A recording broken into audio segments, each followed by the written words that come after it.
benvenuti oppure ben ritrovati sul mio canale. Più o meno un mese fa avevo pubblicato il primo video di una serie dedicata alle 5 cose che in qualche modo mi hanno cambiato la vita e vi avevo parlato di libri.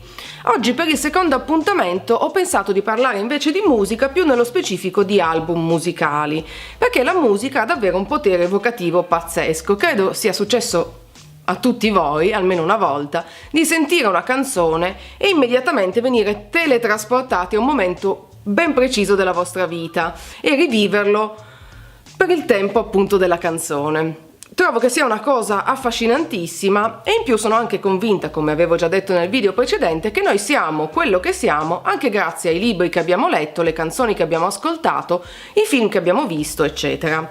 Perciò nel video di oggi vi parlerò dei 5 album che in qualche modo hanno segnato la mia vita.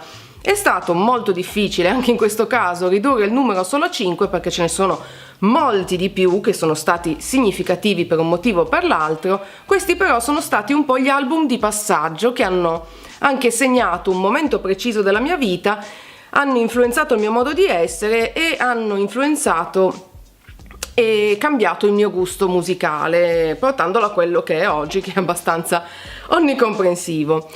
Prima di iniziare però vorrei immediatamente girare a voi la domanda: quali sono gli album che vi hanno cambiato la vita o che sono stati in qualche modo significativi per voi? Non devono essere 5, me ne basta anche solo uno, ma sarei davvero curiosissima di conoscere le vostre risposte, perciò se vi va lasciate un commento qui sotto. Se non vi va potete anche soltanto dirmi una canzone. Io per esempio ho una canzone che è Don't You dei Simple Minds, che tra l'altro non sono neanche un gruppo che mi piace particolarmente. Ogni volta che la sento vengo teletrasportata nello spazio e nel tempo all'estate dei miei 14 anni in Inghilterra con il mio fidanzatino inglese l'ultima sera in vacanza studio, e giù a piagne come i vitelli per farmi un esempio. Oggi però non si parla di canzoni, in questo video si parla di album più genericamente, e come ho già fatto per i libri ve li presenterò in ordine cronologico, ma per cronologia personale, ovvero quando li ho scoperti, dal più vecchio per me al più recente, anche se devo dirvi la verità, i più recenti sono comunque abbastanza datati. Cominciamo con il primo. Il primo è un vinile dei Beastie Boys, Paul's Boutique, che probabilmente non è neanche uno degli album più conosciuti dei Beastie Boys, è però è però un album fondamentale per me perché è il primo che ho comprato di mia iniziativa, spinta proprio da un bisogno personale. Prima dei Beastie Boys ascoltavo la classica musica da teenager, adolescente. Tra parentesi, questo l'ho comprato credo intorno ai 16-17 anni. Vi dico, il mio gruppo preferito quando ero tra le medie e le superiori erano i New Kids on the Block, quindi boy band a tutto andare. Il passaggio successivo, Beastie Boys, e devo dire che poteva andarmi anche molto peggio. Avevo comprato quest'album perché all'epoca c'era DJ Television, quelli che hanno più o meno la mia età forse se lo ricorderanno. Avevo visto il video di Hey Ladies e me ne ero innamorata follemente, e da allora comunque i Beastie Boys rientrano nei gruppi un po' del mio cuore, anche se probabilmente non sono una fan di quelle sfegatatissime. Comunque mi sento legata ai Beastie Boys. Quindi il primo disco, Paul's Boutique. Il secondo disco è più o meno di un periodo leggermente successivo, Quadrophenia degli Who, che sono ancora oggi il mio gruppo preferito in assoluto. Ho scoperto gli Who grazie al mio fidanzato dell'epoca, ciao Dario, magari stai anche guardando, ciao anche Monica, sua moglie, che è la mia cara amica. Me li aveva fatti scoprire lui e mi aveva aperto un mondo proprio. Dopo aver scoperto gli Who non sono più stata la stessa, ho sviluppato un amore viscerale per tutto ciò che è inglese per gli anni 60, e Quadrophenia poi per me è uno dei dischi più significativi fra tutti quelli degli Who, perché è anche legato alla cultura mod, e in un certo periodo della mia vita per me quello è stato proprio uno stile di vita che mi affascinava tantissimo, mettiamola così. L'album è bellissimo, se non l'avete mai ascoltato ve lo consiglio, ci sono delle canzoni pazzesche, è una rock opera, quindi racconta una storia, e se vi va esiste anche il film che è altrettanto interessante. Potevo scegliere degli Who anche qualche altro album, perché ce ne sono sicuramente degli altri molto molto significativi per me, facendo però un esame di coscienza questo forse è quello che più mi ha segnato, e parliamo più o meno sempre del periodo tra i 17 e i 18 anni. Facciamo un balzo avanti di qualche annetto, intorno ai miei 20, e passiamo al periodo Britpop con gli Oasis. Anche qui potevo scegliere Blur, Oasis, avevo anche altri gruppi che mi appassionavano. Questo però, Definitely Maybe, è uno degli album che mi ha colpita di più. Dentro c'erano dei pezzi che mi sono rimasti nel cuore, tipo Supersonic, che ancora adesso quando parte alla radio canto a squarciagola dall'inizio alla fine. Un piccolo capolavoro degli Oasis che credo la maggior parte di voi conosca. Se non lo conoscete assolutamente non potete perdervelo, e questo per me rappresenta il periodo un po' di passaggio tra le superiori e l'università e i primi anni a Bologna, tutta una serie di esperienze che ricordo con grande affetto, e come ricordo con grande affetto questo album, ogni volta che lo sento mi scende un po' la lacrimuccia.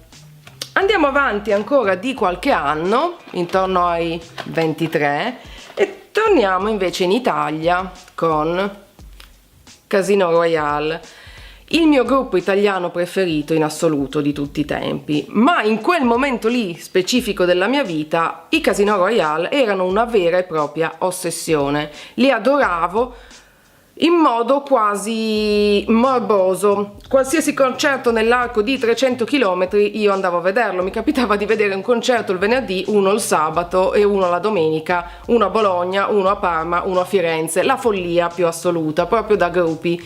Sempre più vicini è l'album che ho scelto, anche se in realtà mi piacciono tutti gli album dei Casino Royale, soprattutto in questa versione, perché poi purtroppo si sono sciolti, hanno cambiato formazione e io sono anche cresciuta, i miei gusti musicali sono cambiati, ma questo resta l'album del mio cuore.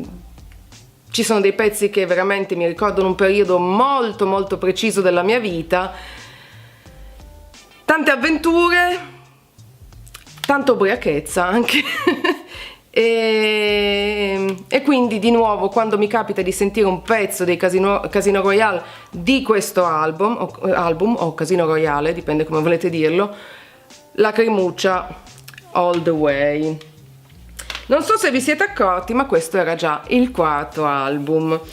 L'ultimo, di nuovo rimaniamo negli anni 90. Ho selezionato quelli che appunto mi hanno influenzato maggiormente, e quindi in modo quasi naturale mi è venuto da scegliere album della mia giovinezza.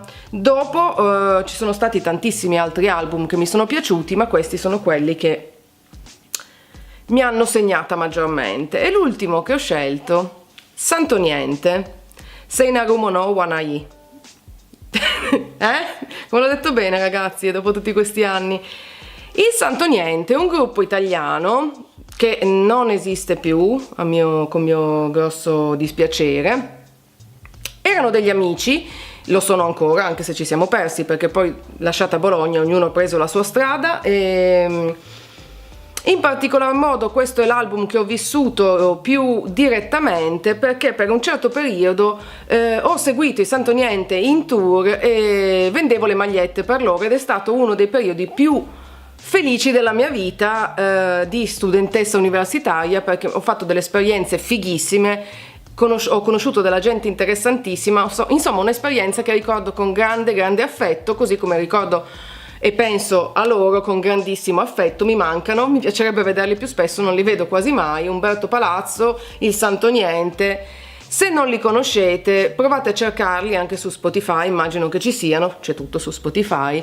Facevano parte del Consorzio Suonatori Indipendenti, insieme a molti altri gruppi. Negli anni 90 sono stata una grande appassionata di musica, chiamiamola indie, anche se non so quanto senso abbia, italiana, e loro secondo me erano un gruppo molto molto interessante. È un peccato che si siano sciolti.